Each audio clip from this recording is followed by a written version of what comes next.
Hello, my name is Eddie Tofpik. I'm Head of Technical Analysis and Senior Markets Analyst at ADM Investor Services International Limited. Here's your weekly technical analysis of Kansas City and Minneapolis wheat markets. I'll start with Kansas City wheat. The key feature here, much as in other grain markets, had been the monthly key reversal up in July.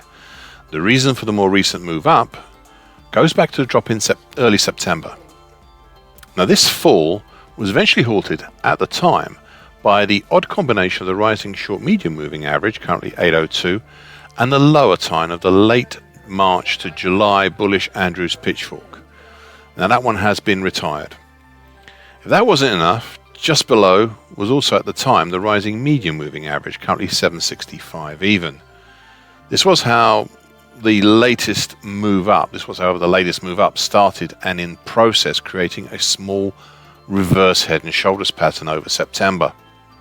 The subsequent move higher since then, because of this reverse head and shoulders pattern, petered out after prices ran into some congestion from 2013 between 883 and 91.14 and finished with a daily bearish harami 4 weeks ago.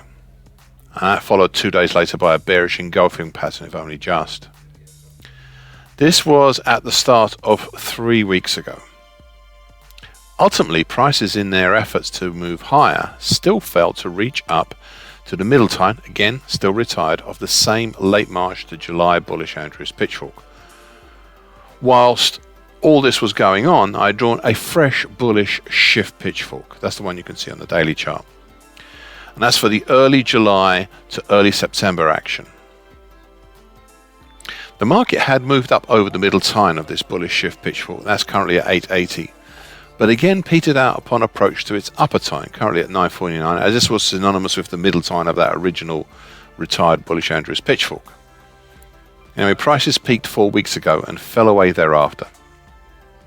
The next key event was 2 weeks ago, on the Wednesday, when we had the lower time of the original bullish Andrews pitchfork, the retired one, broken, and thus I retired that Andrews pitchfork at that time.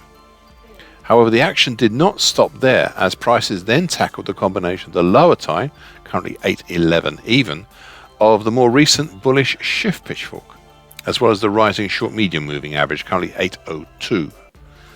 This was penetrated, but not really broken.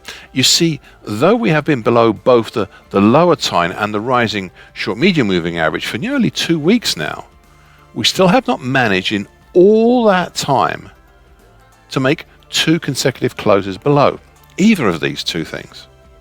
Now, these attempts lower have continued until as recently as yesterday with a seeming each time, such that today we are staging a small rally up towards the old gap from 2014 to 828.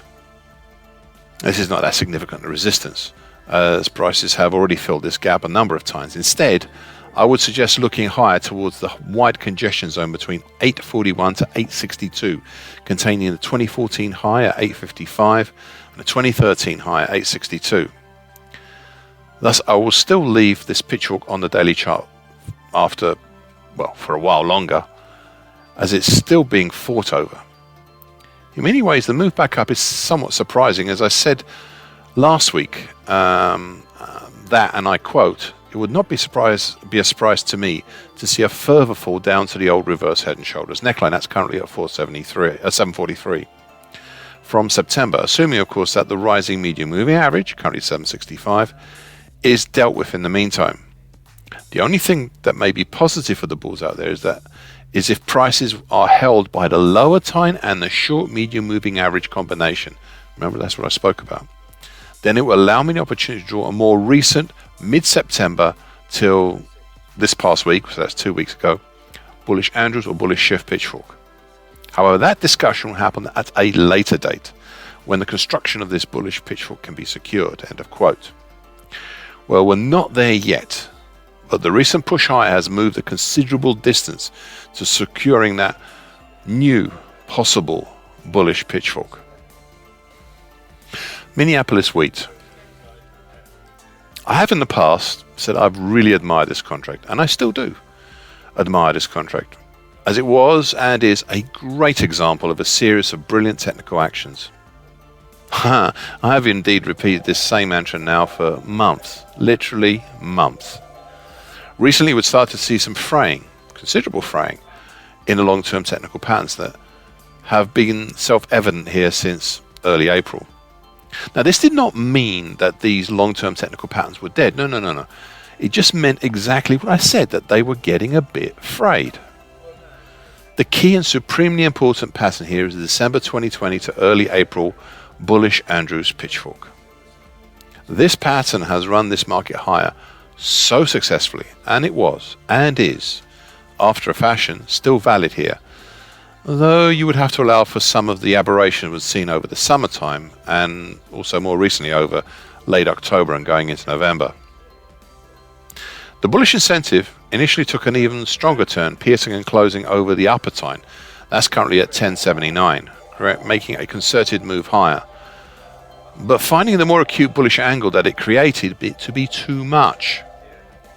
Prices then travelled sideways for a bit, before last week and this coming to rest, it seems, on the combination of the middle tine currently at 1006 and the short medium moving average currently 1007. The cause of the turn back down was something I had pointed out 7 weeks ago and repeated here ever since. It was the significant resistances seen overhead, specifically the July 2012 high at 1034, the May 2011 high at 1055, and the May 2008 high at 1083. The market tried most of these resistances, and the initial result had been a stalemate of sorts, neither going up nor down, before eventually, moving lower. Yet this was also stopped in its tracks by the previously mentioned combined middle tine and short medium moving average. Now, looking further below, we also have an interesting support congestion area between 986 and 974. This congestion area is made up of the 50% absolute Fibonacci line at 974, the November 2012 high at 977, and the September 2012 high at 986.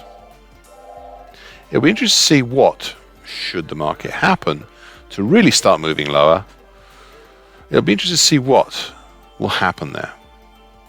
I'll finish once again with my last words of now 8 weeks ago, and I quote, "All things come to an end. Perhaps, just perhaps, these recent actions are the first inklings that the original December 2020 to early April bullish Andrews pitchfork is heading that way." Thank you for listening. This weekly broadcast gives you essential market patterns and consequences. Please be aware of the risk disclaimer posted with this broadcast. Copyright is Eddie Tofpik and ADM Investor Services International Limited. And here comes the final bit.